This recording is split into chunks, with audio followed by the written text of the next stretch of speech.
प्रणाम। भोजपुरी आ मैथिली भाषा में प्रसारण होके वाला कार्यक्रम सिनुरिया भोर के दूसरका संस्करण के 11वां श्रृंखला लेके उपस्थित हो चुकल बानी हम बिमला गुप्ता। कार्यक्रम सिनुरिया भोर रउआ हरेक शनिचर के भोरे 7:30 बजे से 8 बजे तक सप्तरी जिला में रेडियो जय मधेश 93.5 मेगाहर्ज, सिरहा जिला में रेडियो समग्र 107 मेगाहर्ज, धनुषा जिला में जानकी एफएम 106 मेगाहर्ज, महोत्तरी जिला में रेडियो सुनगावा 104.6 मेगाहर्ज, सर्लाही जिला में रेडियो मधेश 89.3 मेगाहर्ज, रौतहट जिला में रेडियो मधेश सन आवाज 98.6 मेगाहर्ज, बारा जिला में संस्कार एफएम 95.6 मेगाहर्ज आ पर्सा जिला में नारायणी एफएम 103.8 मेगाहर्ज से सुन सकतानी।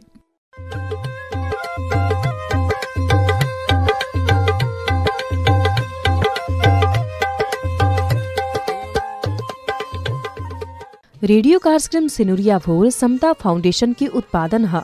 जात के आधार में दलित महिला सबन से सहल जाए वाला विभेद आ छुआछूत के आयाम के उजागर करेला दलित महिला सबन के शक्ति विहीन समूह के रूप में प्रस्तुत करल जाए वाला परंपरागत भाष्य विरुद्ध आवाज उठावे वाला आ उ सबन के प्रतिरोध के कथा व्यापक रूप में बाहर ले आवे के उद्देश्य से ई रेडियो कार्यक्रम संचालन कइल गेल बा।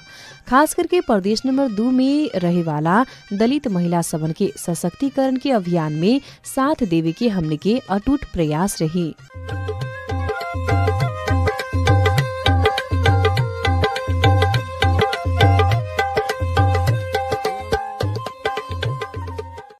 सामाजिक, सांस्कृतिक, आर्थिक, राजनीतिक लगायत समग्र क्षेत्र में उत्पीड़न सहित समाज के सबसे निचला तह में मधेसी दलित महिला सबन के राखल गइल बा। सदियों से समाज में रहल जातीय विभेद आ छुआछूत के पीड़ा आ अंधविश्वास अभिन भी मधेस में भयावह अवस्था में रहल बा। ऐसनका असामाजिक कुरीति के शिकार में सबसे बेसी मधेसी दलित महिला ऐसे प्रताड़ित हो रहल बाड़ी। आम मधेसी समुदाय जैसे मधेसी दलित समाज में बेटी के जन्म से ही हीन के दृष्टि से देखे के चलन विद्यमान रहल बा।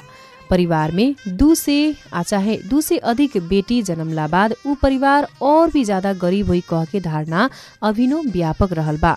मधेसी दलित पुरुष लोग अधिकतर दारू पिएला भट्टी में गइल बेरिया आ चाहे होटल में गइल बेरिया अपन कमसीन 13-14 बरिस के बेटी के बियाह ओतही देख सुन कर देवेलन लोग। उ सबन के मानसिकता में बेटी ज्यादा सज्ञान हो जइयन त इज्जत लुटा जाई, चाहे केहू और के साथे चल जइयन, अपना साथे पैसा ना होई त साहू महाजन के कर्जा लेके बहुते दहेज देहे के परी कह के छोटहने उम्र में बियाह कर देवेलन लोग।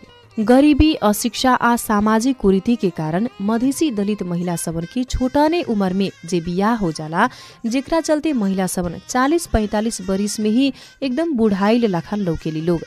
बेटी सबन के काहे पढ़ावे के, बहुते पढ़ के का करियन, जेतनाहु पढ़ियन त चूल्हा चौका में ही अजुराए के परी जैसन का जातीय विभेद आ छुआछूत के ही मार में पड़े के परी कहल भावना यथावत ही रहल बा। मधेसी दलित पुरुष लोग अशिक्षा के कारण मादक पदार्थ दारू के सेवन करके आपन मेहरारू पत्नी के बहुते बहाना में कूटपीट करे के प्रवृत्ति अभिनव विकराल रहल बा। ओकरा ऊपर समाज में गैर दलित द्वारा मधेसी दलित महिला सबन के जौन इल्जाम लगावल जाला, डाइन के आरोप के जौन समस्या बा, ई भी अभी कड़ा रूप में ही देखल जाला। बलात्कार के शिकार हो रहल में आ बलात्कार के साथे हत्या होके वाला में भी मधेसी दलित महिला के संख्या बेसी रहल बा। वर्तमान समय में ई सबन के ऊपर बलात्कार आ हत्या के घटना तीव्र रूप में बढ़ रहल बा। मधेसी दलित महिला सबन अभिन भी आपन नाम से ना बच्चा आ चाहे आपन मर्द के नाम से चिन्हाइली। शारीरिक आ मानसिक साथे सामाजिक हिंसा ई सबन के ऊपर दिन प्रतिदिन बढ़ते जा रहल बा। अभिन भी घर के भीतर बाहर सबसे बेसी हिंसा सहेला मजबूर ये लोग बाड़ी।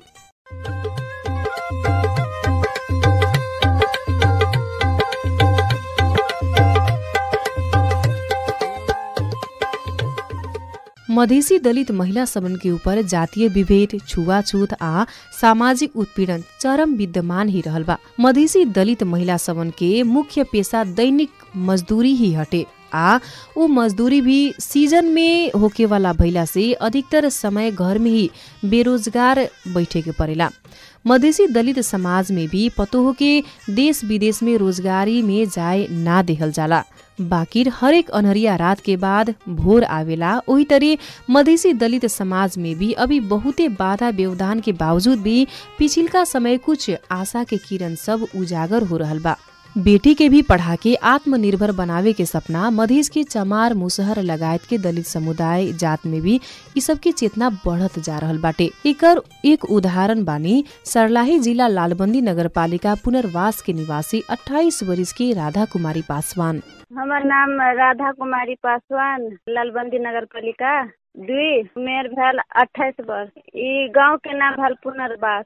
2 गो है, एगो बेटा एगो बेटी। बेटा 1.5 साल के, बेटी 6 वर्ष। बीएड कऽ के हमरा बियाह भेल तो एली तो घर के काम काज में लग गेली तो पढ़ाई छोड़ देली तो बच्चा और भ गेल। 13 बरस में 14 बरस में एसएलसी देने छली। बुझे ने बियाह भेला के बाद में 1 ईयर बाकी छली बीएड, तुरंत बुझे ने भ गेले। यह बच्चे में 1-2 बरस के लगभग में अखनी किछो न करे छिए। इच्छा तो है बहुते लोग सब और पढ़े के, लेकिन घर में खाना बनेने, बच्चा के पालना पोसना, एगो बच्चा है तकरा स्कूल पठेने। इच्छा तो है पढ़े के, लेकिन यहाँ में व्यस्त भ गल।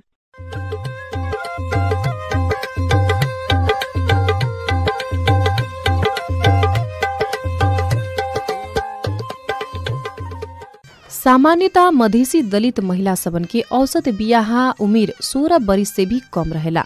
बहुते के त 10 बरिस के उमेर में ही बियाह कर देहल जाला। बाकिर राधा के बाबूजी पढ़ाई के महत्व बुझले रहनी, साथे दलित भइला के ही कारण पढ़ के भी अपना के दलित के कारण ही रोजगारी के बहुते अवसर से वंचित भइल भी उनकर अवस्था रहे। ऐसन का विभेद के अंत करे वाला काम में सहयोग करे के उद्देश्य से उहाँ के राधा के स्नातक तक पढ़ा के ही बियाह कैले रहनी। हमरो गांव में अखनी मतलब माइती में अत तो पढ़ने है लेडीज, और माइती में अखन तक पासवान में पूरे जेंट्स में लेडीज में हम ही अखनी तक बीएड करने छी। आप पढ़े ले तो सब पढ़े है, लेकिन अखनी तक हम ही अखनी तक पास छी बीएड। नहीं पढ़बे हमरा पढ़बे छले ने पापा मम्मी, तो सब के छले हमरा माइती के बोलू बेटी के पढ़ा के कथी करबी, नहीं पढ़ा। तो यो हम एसएलसी पास के लिए तो बहुते संघर्ष से पास के लिए चलते चले, बड़ी दूर स्कूल चले, चलते जाए छलिए। खाना और नहीं बनल रहे, मम्मी और काम और करते रहे तो भूखलो चल जाए छलिए पढ़े ले। तो पढ़े तो फर्स्ट डिवीजन ले, तो पापा कहल के से लगे में स्कूल है तो एडमिशन करा दे। ऐसे बोलो परीक्षा दे मात्रे जी है आईएड में। तो हम कहलिए ना, हम क्लास करबे, हम पढ़बे पापा। तब कल के एक अंकल छले अपने आदमी लहान में, तो कल के लिए अंकल लगा देखिए आ तब पढ़िए।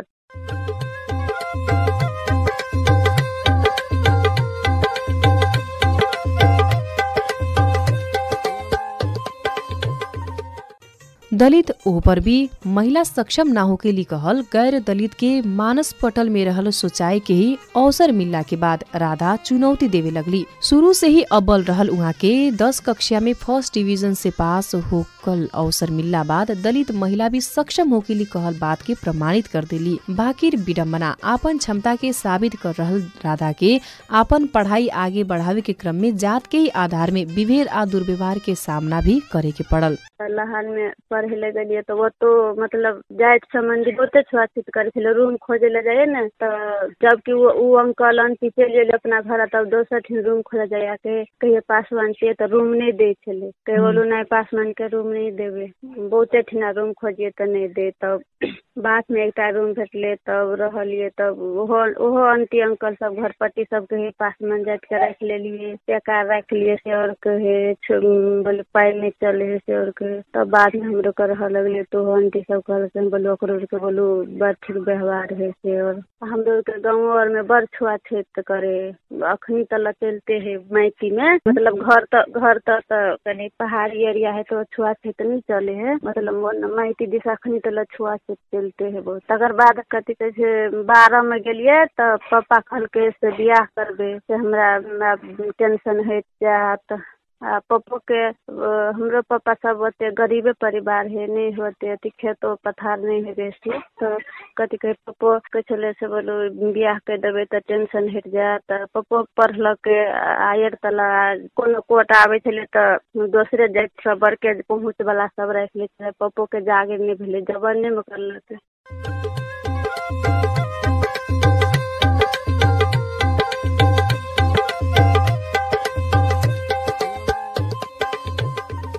सभी किसिम के चुनौती के सामना करत राधा स्नातक तह तक लेके अध्ययन पूरा कैली। अभी उहाँ के घर आ नहियर दोनों जगह में उनकारा जितना पढ़ल दलित महिला केहू नहीं खे। पहिले जात के आधार में करल जाए वाला छुआछूत के बारे में जानकारी ना भइला बाद भी लइकाइए से ऐसन का विभेद अपना ऊपर भइल ए तर याद करेली राधा कुमारी पासवान। ट्यूशन और पढ़े छलिए गाँव और में, हाँ, तो सरस्वती पूजा और है तो दलित और के नहीं भीड़ दे, दूसरे बड़के जाए के इनके अगैर दलित सबके प्रसादी बनबे तो ई धुए तो उ करे। हम जे सब दलित छे हम लोग के तब के नहीं भीड़। पहाड़ में रहे छले तो ई नेपाली सब पापा और से छुआछूत करते रहे छले। कनी दिन पापा स्थायी जागिर कलके ने तब यह नेपाली सब कहन पापा और से कहते रहे बोलो दलित हो हेपे छले पूरे पापा के दलित। आ गांव घर में हमरो के छोटे छलिए तो पोखरी में नहाए ले जाए छलिए तो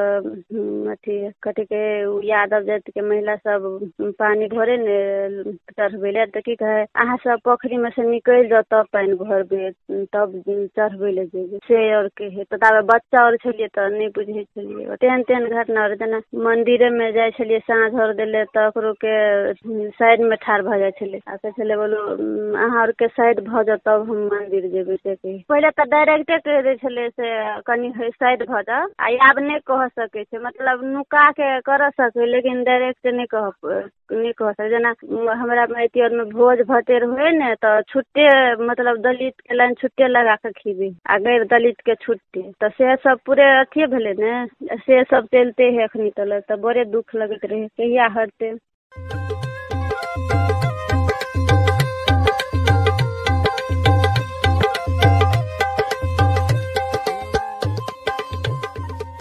राधा के बियाह भी स्नातकोत्तर कैले शिक्षक के साथे ही भइल।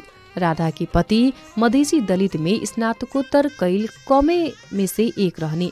राधा के बियाह के बाद मधेसी समाज में रहल घुमटा प्रथा अर्थात घुमटा प्रथा लगायत के कुरीति के शिकार होके के त ना पड़ल, बाकिर पितृ सतात्मक सोच भइल समाज में उनकारा महिला होके महिला के औसत बियाह उमेर 16 वर्ष से कम में भइल। घर परिवार के ही काम में सीमित होके के अवस्था आइल, जेकरा कारण उहाँ के आगे के यात्रा में ब्रेक लागल। दलित महिला के तो मतलब कोनो घर में मात्र सुनने चाहिए लेकिन ओते बढ़िया से नहीं। लेकिन खास करके मतलब फ्री दे है पढ़े के, लेकिन अब खास करके छोरी तो माइटी के छोरी के तो फ्री रहे है। अब बुहारी जखन के भ गेले तखन के अब बुहारी के घर के काम काज अंगना घर खाना बनेना सास के देखना ससुर के देखना श्रीमान के देखना बच्चा के संभालना, मतलब एहन व्यस्त भ जाए है कि महिला सब। तो ई कथी भविष्य आगाड़ी बढ़ते कनी तो यहाँ से हमरा दुख लगत रहे छे। आखिर में भगवान तो महिला के तो नहीं कहने घर के काम करे ले, कनी पुरुषों जो हेल्प कर देती है तो महिला कुछ पढ़ के आगाड़ी बढ़ सकती है। तैसे मात्रे हमरा नहीं ठीक लगे। पढ़े ले तो सब पढ़े ले सब कहते रहे हमर बुहारी पढ़े, लेकिन कनी टाइम दे के चाहिए कनी सहयोग करे के चाहिए। तैसे दुख सबे महिला के देखे रहे घरे के काम काज में उलझ के यतबे में रह गया घर के काम में।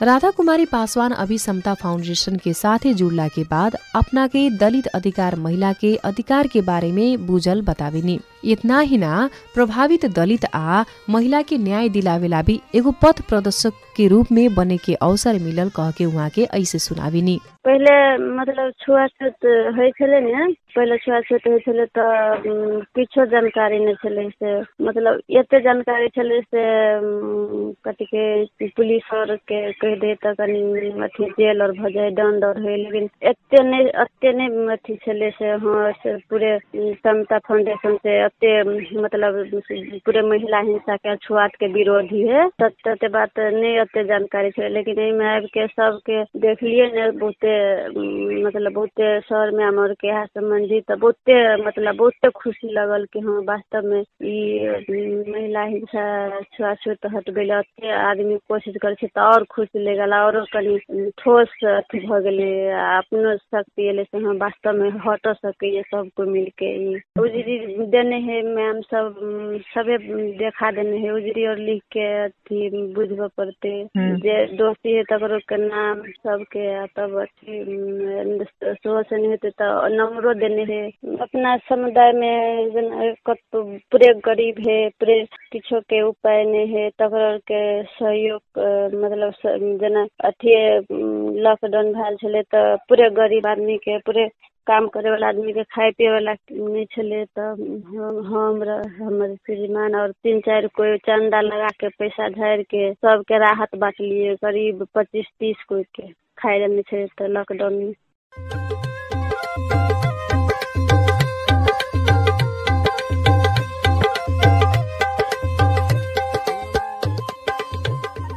रउआ अभी कार्यक्रम सेनुरिया भोर सुन रहल बानी। कार्यक्रम में प्रदेश नंबर 2 के सर्लाही आ महोत्तरी जिला निवासी 2 जने संघर्षशील दलित महिला के कथा आज हमने के प्रसारण कर रहल बानी सन। ये कार्यक्रम रउआ हरेक शनिचर के भोरे 7:30 बजे से 8 बजे तक सप्तरी जिला में रेडियो जय मधेस 93.5 मेगाहर्ज, सिराहा जिला में रेडियो समग्र 107 मेगाहर्ज, धनुषा जिला में जानकी एफएम 106 मेगाहर्ज, महोत्तरी जिला में रेडियो सुनगावा 104.6 मेगाहर्ज, सर्लाही जिला में रेडियो मधेस 89.3 मेगाहर्ज, रौतहट जिला में रेडियो मधेस सनावाज 98.6 मेगाहर्ज, बारा जिला में संस्कार एफएम 95.6 मेगाहर्ज आ पर्सा जिला में नारायणी एफएम 103.8 मेगाहर्ज से सुन सकतानी। अभी तक हमने के सर्लाही जिला लालबंदी नगरपालिका निवासी 28 वर्ष के राधा कुमारी पासवान के जिंदगी के अनुभव सुननी सन। अब हमने के महोत्तरी जिला शमसी गाउँपालिका 2 निवासी शर्मिला कुमारी मण्डल के अनुभव सुनेम सन।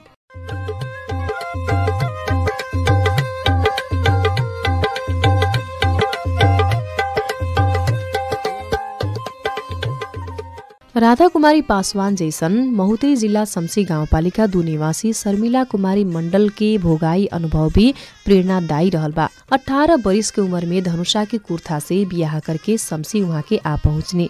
बियाह के बाद घर के जितना तो सहज ना रहे, मधेश के हरेक दलित परिवार के जैसन का उनको पति के घर के आर्थिक अवस्था भी उतना बढ़िया ना रहे। साथे मधेसी दलित महिला सबन के रीति परंपरा के नाम में बाने वाला कुप्रथा के शिकार भी होके के पड़ल शर्मिला कुमारी मंडल के। सबसे पहले शादी करके तो एसएलसी देने रही है, के बाद हम पढ़े के इच्छा रहे तो हम कहली हम पढ़ब। मम्मी पापा सब तो शादी कर दिल के एसएलसी बाद हम कहली पढ़ब तो सब कुछ आप कथी पढ़ते पढ़ के कथी हुई नहीं कथी हुई सबके तो पढ़ के जाए खेते में काम करे तो हम कहली खेते में काम करे से न होई। हम एसएलसी पास भ गेल छी, हम पढ़ब कहू भविष्य में कथी होई तो कोनो छोटो मोटो काम करब, नहीं छोटो मोटो काम अपन बच्चा के बढ़िया शिक्षा तो देब कम से कम से हम कहलिए। तब कोई नहीं राजी भेले तो हमर हस्बैंड कहल कि हाँ हो करे दही मम्मी करे दही पढ़े दही। बोलू पढ़े थोड़ी जाती खाली परीक्षा एग्जाम देवे जाती से घर के बाद केते करी तो नाम लिखा दिल कि मैम तब नाम लिखा दिल कि तब हमरा एग्जाम सब दिलिए +2 के एग्जाम सब दिलिए तो दोनों में पास हो गए। के बाद हम पढ़े लगी पहली आरो गाला लिखा दिला नाम तो कही पैसा न है कथी पढ़ के न पढ़ते बोल कोनो के कहा नौकरी हो जाए से पढ़ते नहीं पढ़ते तब नहीं मैम हम नहीं कुछ कही नहीं अथी के लिए तो ये पढ़ लीजिए 11 बार। के बाद बउआ सब हो गए तब बुआ सब हो गई तो वही सब में लागल मैम को ऑफरो अभी है तो नहीं करे जाए दी है बोल घर से निकल कथी करे जाती बोलू लोग सब कथी कहती बोलू घर से जाए फना के पुतो होइए जाए स्कूलो सब कते आदमी सब वाली कहे बोलू पढ़ावे दिन की भ गेले आके कन्या पढ़ले से पढ़ावे दे की भ गेले से नहीं जाती बोलू पढ़ावे बोलू पढ़ा के कथी होती 10-2000 3000 देती न बोलू ओए बात से झूठो के टाइम पास ई सब कह के तो नहीं जाए देलकी मैम हम फॉर्म भरे के लेल हम पापा ओए से अथी केल के से फॉर्म भरे दियो एगो अथी संस्थान में निकलल है अथी तो सब कोई कही बउआ सब कथी फॉर्म भरती नहीं भरती तैयो हम केते जिद करी नहीं हम भरबे एते पढ़ली एते अथी मेहनत कैलिए केते बाप मतारी दुख काट के पढ़ेलक हमरा एते पैसा के मजबूरी तैयो पढ़ली आके पढ़ली पढ़ के कथू में निकली तुम करा नहीं भरू नहीं होती तो नहीं होती तो हम मेहनत करती तो होबे करती ते लेर के मैम फॉर्म भर लिए फॉर्म भरली के बाद तालीमो जाए के लेल बहुते हमरा से झेला के झगड़ो भे गेली मैम हमरा ससुर से नहीं जाते केते अथी करके बउआ सबके छोड़ के जाती तालीम में 6 दिन के तब केते लड़ उड़ के खान के मैम गेली तालीम में के ना केते लड़ उड़ के तब गेली तालीम में वो काम सब कैलिए सब लोग के वास्तव में पढ़ल है कहो कुछ अभी है तो मैं ध दे चाहे देखियो आइए है तो कहीं ज्ञानो भेलिए अथी में भेबो कलिए नामो हम अपन बढ़िया फैमिली चलती बाल बच्चा के बढ़िया शिक्षा नहीं दोसर के अपनो बच्चा के बढ़िया संस्कार शिक्षा देते बढ़िया ज्ञान देती एना से कर ये ना कर।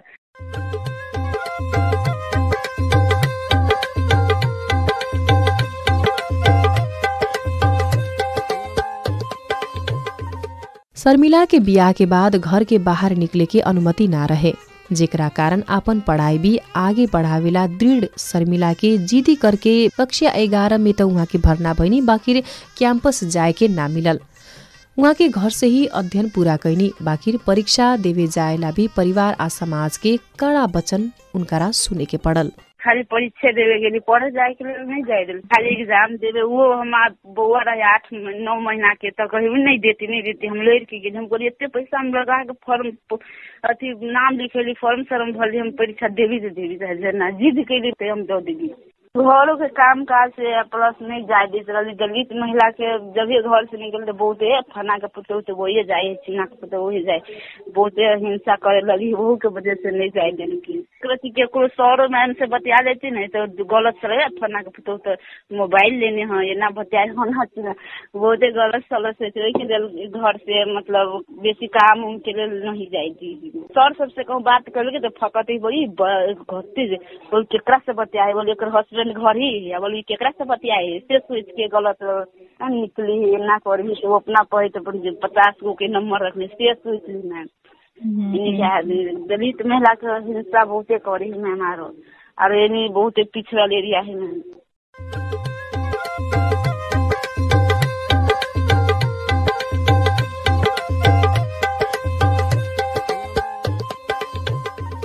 शर्मिला के अनुभव में दलित महिला ही ना गैर दलित महिला सबन के भी कोनो महिला के आगे बढ़ेला सहयोगी लोग से भी ज्यादा असहयोग करे वाला लोग बेसी रहेलन। कमी ऐसन दलित समुदाय के अभिभावक लोग रहेलन जे बेटा बेटी के पढ़ावल करेलन और खास करके उ लोग बेटी के छोटने उम्र में बियाह कर देवेलन आ चाहे काम में लगावल करेलन। बाकी शर्मिला के बाबूजी ऐसन का ना कैनी पापा तो किसाने रहे तो पापा पढ़ेल दुख काट के खेत में काम कर के हम से मैम खेत में काम कर तो ये टाइम निकाली पढ़े के लिए पापा समझे पापा पढ़ल रहे मैम टेट के लिए पापा कही न बेटी पढ़ के जमाना में न पढ़िए कुछो नहीं अभी है नहीं होशियार बनबे पढ़ ले बेटी जब तो हम सब कोई काम सब मैम करे पड़ी तो मतलब दुख के पापा किसान रहे खेत में से धान उन बेच के पढ़े के हमारा सबके बहुते कष्ट कर गए के बाद उसी के बाद पापा के पढ़े के लागे पढ़ावे के लागे तो पैसा दलित रही तो सबको कहे बेटी बोलू जवान हो गए ब्याह ना करी बोलू फना ने करी चिना ना करी है बोलू वैसे लोग बहुते पापा सबको अथी करी मैम दलित महिला सब पुरुष सब बोलू।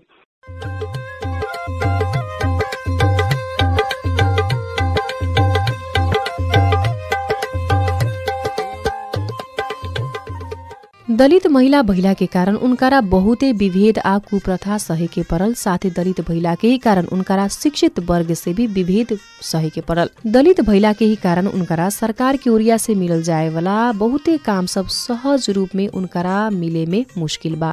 मगर ये बहुत ज्यादा छुआछूत मैम करी है दलित आदमी के आगा नहीं बढ़े देवे चाहिए मैम जी मतलब केना से कहूँ गेल त कोनो काम रहल ए दलित जाति है एकर काम पछा करू पहले हमर काम करू जी अभियो ओहन व्यवहार है खूब जी वो समय एन कही पहले अगर जे सब धनी मनी जाति ओकर काम जल्दी कर दी है आ छोट जाति एक हार भेले रह जाए कि हमरा सबके खुद अभी बच्चा के पैसा ले अभी छोट जाति छी त अभी हम सब पछुआल छी मैम सबके बड़का जाति सबके मिल गेली मैम पैसा सब अभी तक हमारे सबके पैसा है चलू ना बिहान आए अभी दूसरे काम पे मैम अगर बड़का जाति सबके कह देगी।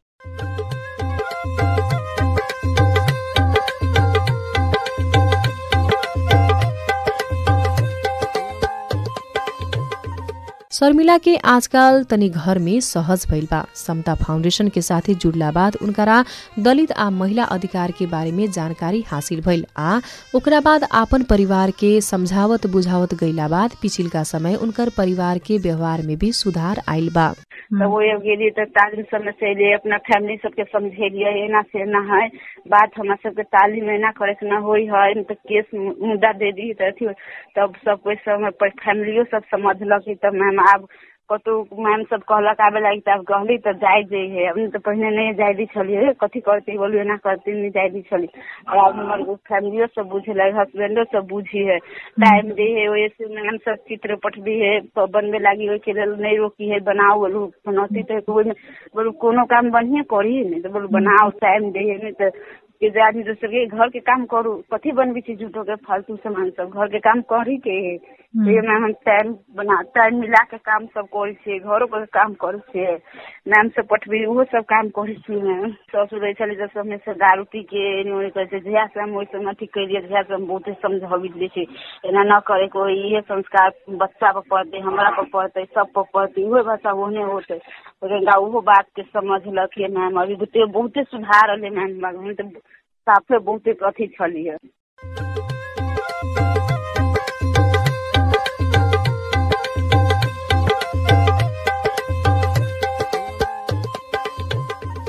शर्मिला के अनुभव में मधेसी दलित समुदाय में बाल बियाह महिला हिंसा महिला के स्वास्थ्य समस्या लगायत बहुते समस्या बा। ई समस्या के कम करेला दलित समुदाय शिक्षित होकल आवश्यक बा आ एकरा बारे में शर्मिला आपन समुदाय में जनचेतना जगावे के चाहेली।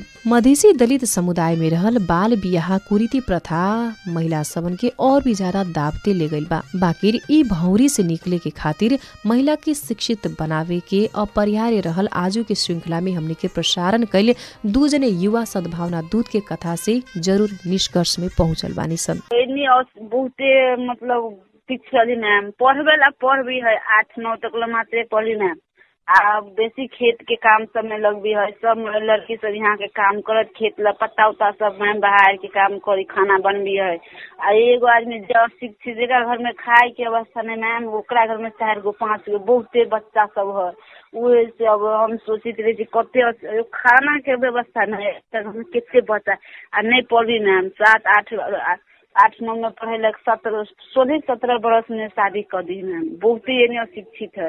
एगो हम अपना टोला में आइए मैम हमरे 17-18 बरस में भेले तो हमरा कथी कह ई बोलू फन्ना के तो कते मोटाइल हो बोलू कते एजगर से हमरा कैसे शादी बोलू कर लेनी कते एजगर लड़की से शादी कर देनी मैम हमरा या कहे हम कहे हो बाबू देखी तो हमारे सब 18 बरस में हम सब पापा सब कहे एक पे कम में कर जाएगा कहे बोलू बहुते बच्चा लड़की के शादी कर दी है मैम।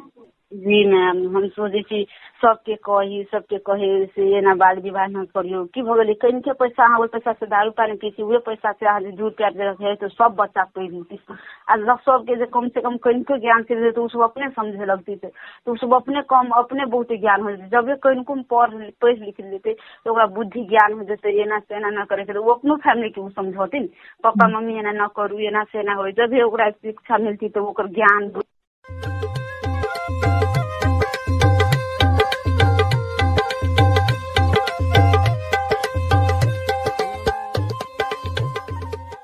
कार्यक्रम सिनुरिया भोर के विषय में कोनो सलाह सुझाव आ चाहे शिकायत भइला में हमने के विद्युतीय पत्र में जरूर लिखे। हमने के पत्र भेजे के ईमेल ठेगाना info@समताफाउन्डेशन.org रहल बा। यही तरी हमने के सामाजिक संजाल के मार्फत भी रउआ अपन अमूल्य प्रतिक्रिया सलाह आ सुझाव दे सकतानी।